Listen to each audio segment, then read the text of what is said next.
Si vous êtes sur cette vidéo, c'est sûrement que vous devez déposer une offre sur AWS, mais que vous ne savez pas comment faire. Bonjour, je suis Sébastien, ex-acheteur public, aujourd'hui gérant de l'entreprise Odessia depuis un peu plus de 9 ans maintenant.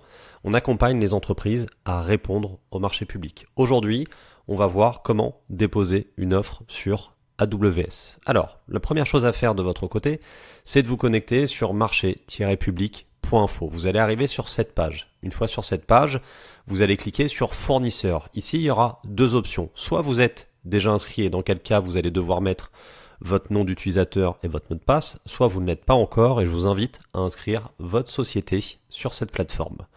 On va cliquer sur accès fournisseur. Une fois que vous serez inscrit, vous allez arriver sur votre tableau de bord. La première chose à faire, ça va être de retrouver le marché auquel vous souhaitez postuler. Et donc, vous allez cliquer sur rechercher.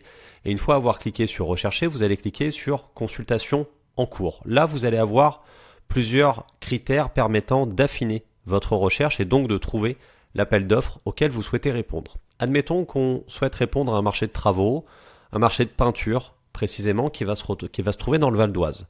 Ici, vous allez pouvoir sélectionner le type de marché auquel vous postulez. Il existe 3 types de marchés aujourd'hui en France: services, fournitures et travaux. Vous allez pouvoir taper un mot-clé. Je vous conseille vraiment de taper un mot-clé qui est en lien avec l'objet de l'appel d'offres. Moi, je vais taper peinture parce que très souvent, on va retrouver le terme peinture soit dans l'objet de l'appel d'offres, soit dans le ou les lots auxquels on va postuler. Et puis ensuite, je vais sélectionner un département, à savoir le Val d'Oise, puisque le lieu d'exécution du marché se trouve dans ce département.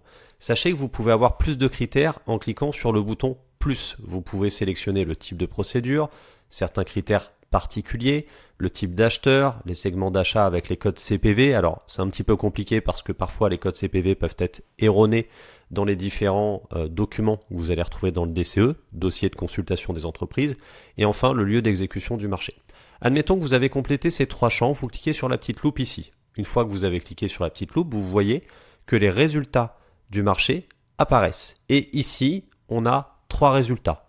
On va avoir un premier qui est l'agglomération Roissy, Pays de France, pour un marché d'aménagement d'une médiathèque, c'est celui qu'on recherchait.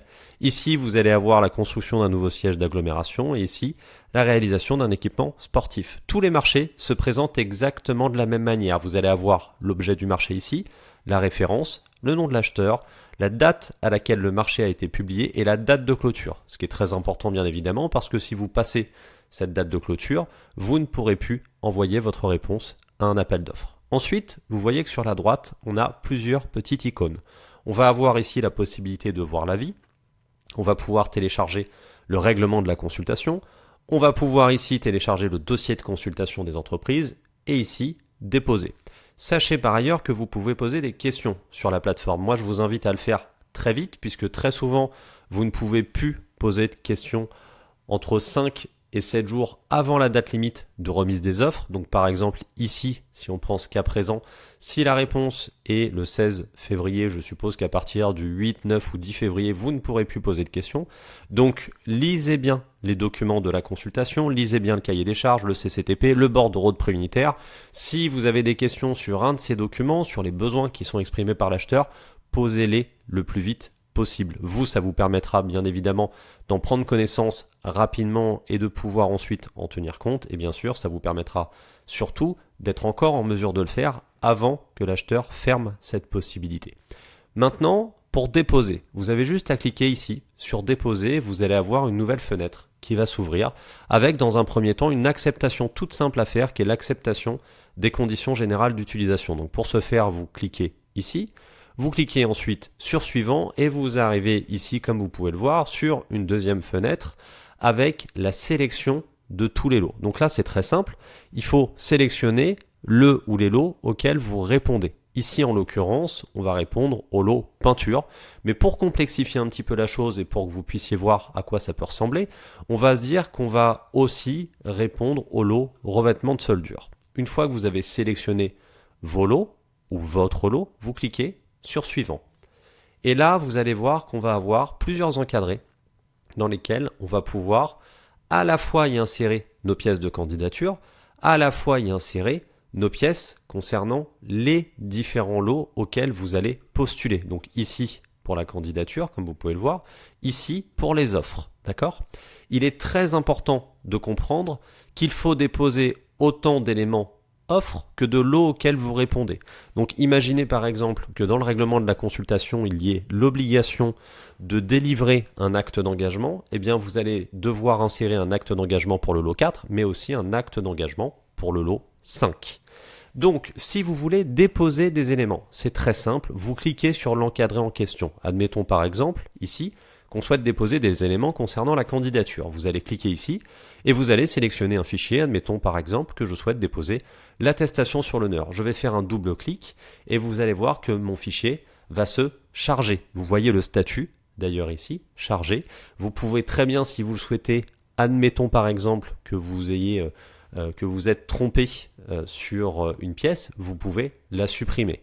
Vous pouvez également faire un glisser-déposer, c'est-à-dire dans une fenêtre, eh bien pouvoir prendre tous vos fichiers et les glisser directement. On pourrait très bien d'ailleurs, si je le souhaite, y insérer directement plusieurs fichiers. Vous voyez, là je vais en insérer 2 directement, et il charge directement en mettant les 2 fichiers que j'ai sélectionnés au préalable. Une fois que vous avez insérer l'intégralité de vos fichiers, ce que je vous conseille vraiment, c'est de vérifier avec le règlement de la consultation que tout est OK. Donc vous prenez votre règlement de la consultation, vous regardez les éléments de la candidature qui sont imposés, vous vérifiez si tous les éléments de la candidature sont OK, sont bien chargés sur la plateforme.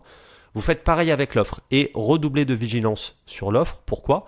Parce que si vous oubliez un élément de l'offre, eh bien derrière vous pouvez être purement et simplement éliminé pour avoir oublié quelque chose. Vérifiez également le contenu des éléments de votre offre, parce que si vous oubliez par exemple de compléter une ligne dans un bordereau de prix unitaire ou dans un détail quantitatif estimatif, vous pouvez également être éliminé. Donc autant sur la candidature, l'acheteur peut tolérer certaines erreurs, certains oublis, autant dans l'offre, généralement il ne peut pas. Voilà, sachez-le. Maintenant, vous savez comment déposer votre réponse sur l'appel d'offres, puisque une fois que tout ça est finalisé, vous allez cliquer sur suivant qui se trouve ici et vous allez recevoir un accusé réception. Cet accusé réception, ouvrez-le, vérifiez-le et regardez qu'il est bien en concordance avec les éléments qui vous sont demandés dans le marché et sur ce que vous avez envoyé sur la plateforme. Voilà, j'espère que c'est clair de votre côté. À vous de jouer maintenant pour décrocher l'intégralité de vos appels d'offres, je l'espère tout du moins. Et si vous avez besoin d'aide, d'informations, rendez-vous sur notre site internet www.audecia.fr.